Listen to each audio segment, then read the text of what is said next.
In recent years, women have risen up the social, political, and economic ladder. For example, in Saudi Arabia, women were finally given the right to drive, and they can now use a car without the permission of a male relative. Also, more women broke out in several male-dominated industries, with Sheryl Sandberg becoming the first woman to be elected to Facebook's board of directors in 2012. Despite these major wins for women, would you believe if I told you that in Australia, a first world country, the startup industry is still dominated by males? In this video, we will discuss a few reasons why the startup industry is still being dominated by males in Australia, and how potential female investors or founders can break into the startup industry. But before we get into the video, don't forget to leave a like and subscribe to the channel with notifications on so you don't miss any of the new videos we post. The startup industry around the world is booming. In 2019, the startup market was estimated to be worth around $3 trillion, which was a 20% rise from 2017. It's 2021, and startups have managed to become one of the major contributors to economic growth in several countries around the world. Interestingly, Australia has a growing startups market, a growth that has in fact turned out to be one of the highest in the world. Also, you should know that Australia has one of the most dynamic startup environments in the world. But despite how interesting this industry sounds, it is still primarily dominated by the male gender. Why is this still so in 2021? According to an article posted by The Observer, a British newspaper, women own only 5% of startups around the world, while there are only 11% of women holding executive positions at Silicon Valley companies. Here are some other quick facts that will throw you off the edge and also make you understand how important the startup industry is for women. Recent stats have shown that women make up 46.5% of the Australian workforce. While this is a great percentage for women, their participation in other industries like construction and startups are still considerably low. On the good side, women make up 77% of the healthcare and social services industries. The world has evolved so much from the time of the Homo sapiens who hunted animals for food. At some point in our existence, we believed women didn't deserve certain rights simply because of their gender. In fact, at several places around the world, women didn't even have access to the same kind of education their male counterparts had. However, so much has changed today.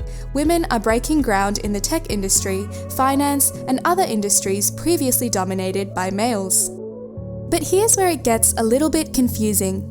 Despite this advancement in humanity, we still find it a bit weird to see women in certain industries. Why is this so? Is it because we have continuously seen men complete these tasks? Or do we believe that women are not capable of completing these tasks? Whatever the answers to your questions are, researchers have confirmed that this could have an effect on women deciding to join this male-dominated industry or not. One of the major reasons why women always refuse to join a male-dominated industry is the societal beliefs surrounding the industry. If there is a general belief that this industry is best suited for men, then it is only natural that more women will avoid this industry. Could this be the problem in Australia's startup industry? Another major reason why the male gender has dominated the startup industry in Australia is the lack of proper mentoring for the female gender. The importance of a mentor cannot be overemphasized. Remember how you initially needed someone to guide you with your homework before you could do it on your own? That's the job of a mentor, giving you the support and lessons you need to survive on your own. But it becomes almost impossible for women at this point. Since the startup industry is filled with men, it becomes very difficult to find a female mentor, which makes it even more difficult for new female founders to break into the startup industry. So basically, the lack of female mentors in the male-dominated startup industry makes it difficult for new founders to break grounds in the startup industry. Furthermore, unlike startups led by males, startups led by women also suffer from lack of funding. This information is according to the Australian Startup Salary Guide released in 2020. To arrive at this conclusion, the study analysed the salary of over 1,000 Australians working in startups that are venture capital backed. Now, the research goes well in depth and exposes the huge gender gap in startup ownership. Only a few of the startups are owned by women, while men controlled the major bulk of the industry.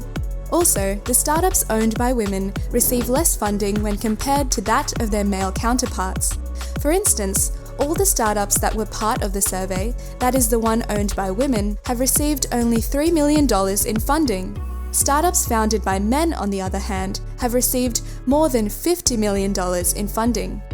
The reality of this situation is quite appalling. The report by the Australian Startup Salary Guide suggests that when a startup is able to raise more money, the chances of women being in key leadership positions decreased tremendously. But it gets even crazier. Right inside the startup sector, women are still underrepresented in certain niches. Take, for example, the STEM sector. The representation of women in this sector is almost non-existent, which means you are less than likely to come across a woman working in the STEM startup industry in Australia, but of course more likely to come across males in the industry. Similarly, women make up only 12.9% of chief technology officers. However, women take up 75% representation in senior marketing roles, 50% in senior HR roles, and 55% in customer service roles. Unfortunately, when it came to low-level roles, women took the lead. As you might have guessed, this means that more women are still earning less than their male counterparts in the startup industry. Most of the startups that have successfully raised over $10 million pay their founders an average of $227,551 per year.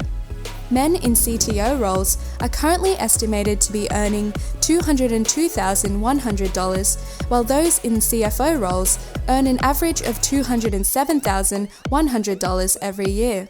These figures are sad, but there's light at the end of the tunnel. It is important to note that Australia's fastest growing and most celebrated startups have women at the helm of their affairs. This means that despite the poor funding, despite the poor representation, the women in the startup industry are still making waves. One of such startups is Canva. I'm sure you have at one point used Canva to design something for your business, your job, or perhaps you just played around with this tool. Canva has revolutionized the world of graphic design.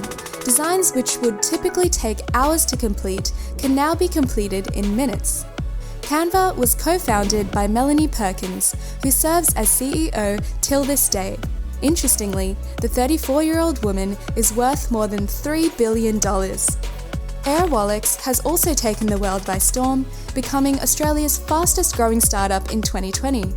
This startup was co-founded by Lucy Liu, who is currently the company's fintech president. Just recently, Liu was awarded the 2020 Faculty of Business and Economics Alumni of Distinction Rising Star for Young Alumni Award by the University of Melbourne. Also in 2020, Airwallex announced the appointment of Susan Ho as the first head of SVP brand, Communications and Partnership. Interestingly, this comes at a time when the company's leadership team is filled with women, including Jeanette Chan, CCO and General Counsel, Gaija Parsons, the Vice President of Partnership and Ecosystem, Rose Pang, the Head of Payments, and Sasha McPherson, the Director of HR and Recruitment. This is a huge advancement for women in the startup industry, but to have equal representation in this industry, women must first be willing to join this industry. When will is established, a major hurdle has been overcome. Afterwards, women should strive to have mentors in their interested industries and also support fellow women who are moving up the ladder in other industries. But we must understand that the current Australian startup environment heavily favours the male gender, especially when it comes to funding and opportunities.